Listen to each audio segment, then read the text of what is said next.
A lembrar, né, que o Lula foi o presidente que mais viajou, fez viagens internacionais.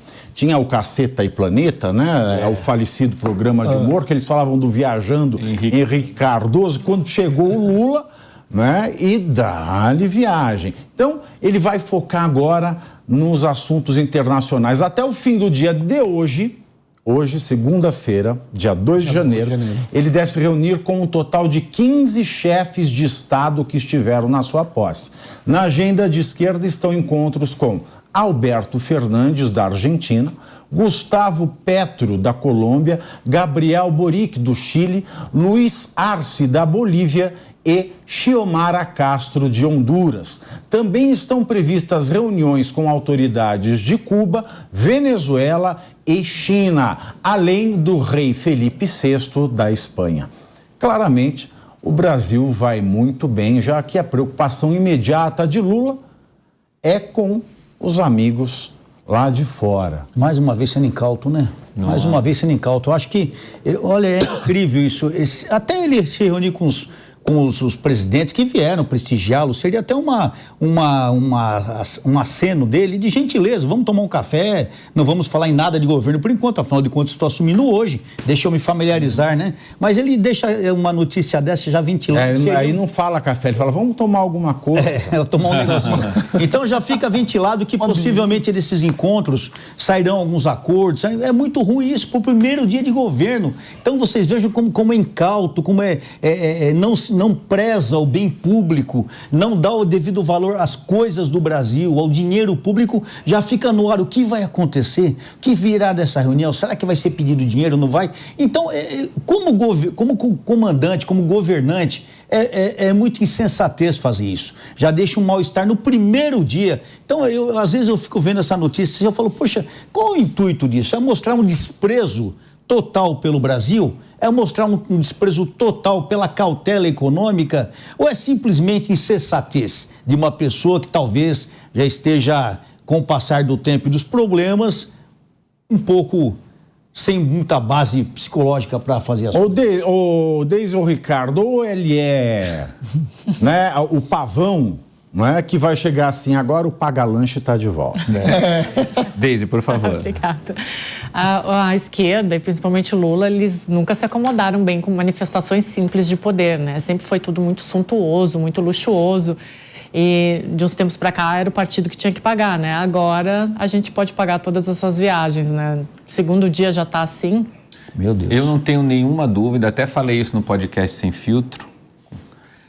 Acho que o Lula vai passar boa parte do mandato dele no exterior, com uma conversa de reconstrução da imagem do Brasil, mas na minha análise ele vai lá aproveitar para poder reconstruir a própria imagem, fazer os contatos, conversar com a companheirada, como fazer todo o acerto que tem de empréstimos ou não, enfim, mas em cima de relações exteriores, de reconstruir aquilo que na linguagem deles foi destruído dentro da narrativa deles pelo governo anterior, ele vai ficar viajando, o que é ruim para a gente.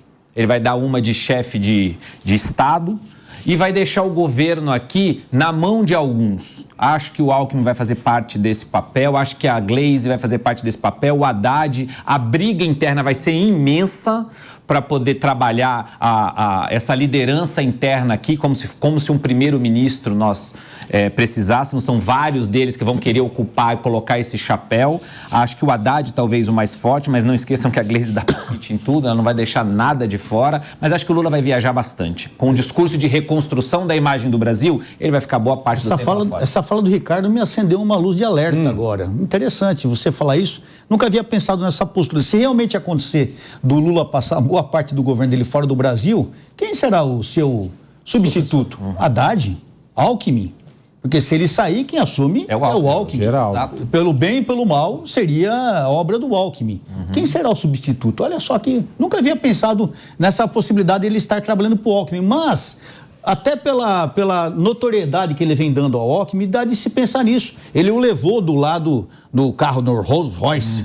Aliás, eu fiquei assustado, eu adoro a Dona Lu, tenho um carinho muito grande por ela, mas ela na foto fazendo L me causou um Mas mal-estar. será que não era L de Lula? Não sei. Mas talvez, vamos pensar assim. Olha só, não é interessante, agora que você falou, a notoriedade que ele vem dando pro Alckmin desde o pré-governo, ele tem feito o Alckmin notório. Ontem fez 1 ano desde a primeira reunião com ele. Olha só. Ontem fez 1 ano.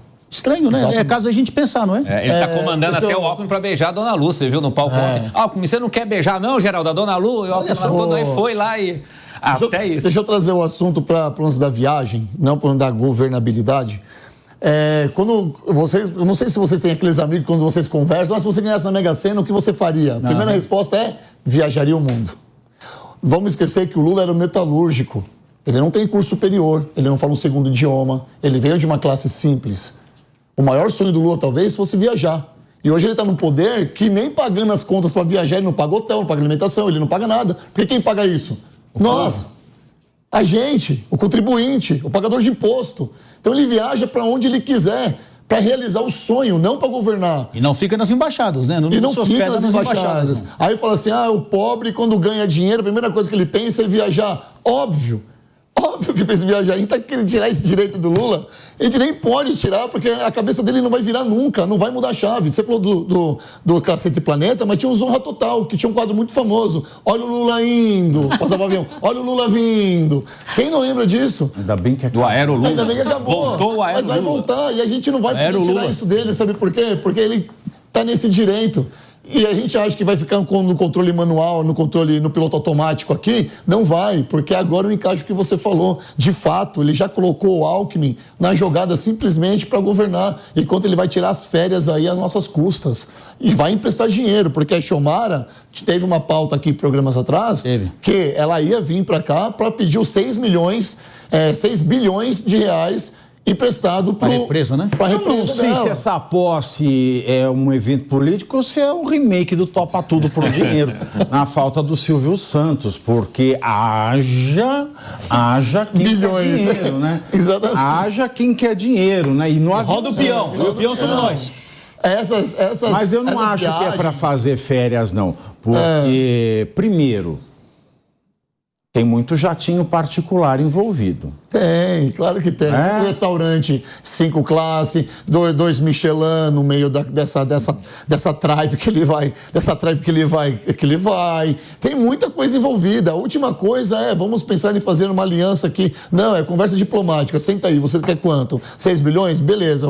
Já tem gente nossa lá no BNDES. Fica tranquilo que tá aprovado. É isso, tem uma PEC lá que nós vamos estourar o teto. Relaxa, e fica tranquilo. É assim que vai funcionar. Um charuto de 700 conto. Não é um derby vermelho, não. Não é um derby vermelho, não. É aquele charutão, o habaneiro Churchills lá, se bobear.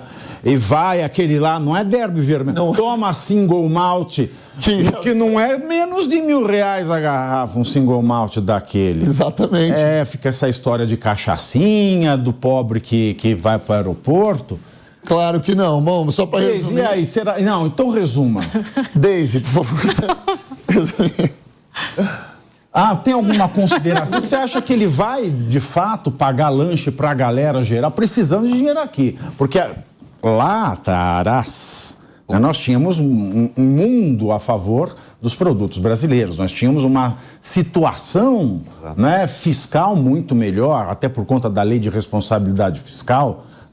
O remédio amargo tomado por Fernando Henrique Cardoso permitiu que ele fizesse as políticas que fez. Mas agora, o cenário, ainda mais quando diz ele que o país quebrado do jeito que está, que ele recebeu um país destruído, uma terra arrasada, dentro das mentiras que ele disse ali no seu discurso. Eu acho que foi o Ricardo que falou aqui no início do programa, o coronel, de que essa narrativa já construída de que ele recebe um país quebrado dá uma resposta para ele já pré-pronta se ele não conseguir governar ou se por acaso ele se perder em outras narrativas, Mas a gente tem que lembrar uma coisa, quando o Lula recebeu o governo do Fernando Henrique Cardoso, houve sim um crescimento real o Fernando Henrique Cardoso entregou com um crescimento de 0,3%, esse crescimento foi para 0,7, algo assim. Mas o grande ponto é que o Lula não consegue sustentar esse crescimento. E aí, da última vez, demoraram 4 anos para que as medidas populistas aparecessem. Dessa vez, já está aparecendo no período de transição. Então, essas viagens já começam negociações para liberar dinheiro para outros países do Mercosul. Já começa uma história de que vamos fazer uma única moeda, porque é uma desculpa para imprimir dinheiro e colocar a justificativa em outro, né? A culpa em outro país. Então, todas as medidas que nos governos anteriores demoraram 4 anos para aparecer, às vezes 5, elas estão começando a aparecer já no período de transição. Então, isso é muito preocupante. A vergonha, ela caiu por terra. Não existe mais nem a necessidade de fingir que não tem segundas intenções, né? Ela já apareceu nesse período mesmo. Isso é bem preocupante. Não é uma relação de amor, não. É uma sacanagem a céu aberto. O que vai piorar muito a nossa situação. Como você bem disse, no final do governo Fernando Henrique, no primeiro governo do Lula, nós tínhamos uma outra realidade internacional. A economia internacional ia de vento em polpa, puxado pelas commodities brasileiras, mas com um crescimento imenso da China. Era uma outra realidade. Então, demorou para a gente sentir as medidas populistas do governo Lula 1. A gente foi sentir lá no 2, aí a Dilma já foi, a coisa... Dilma, reeleição caiu também, tudo. O Lula, a gente tinha o Palocci, né? Que é uma merda, mas assim... E a gente tinha economista. Hoje a gente só tem comunista. Mas vocês não esqueçam que o discurso do Lula lá atrás, já quando ele era presidente no Lula 2, era de que o Brasil é um país forte, é um país protagonista e que deve sim usar esse protagonismo para ajudar internacionalmente outras nações.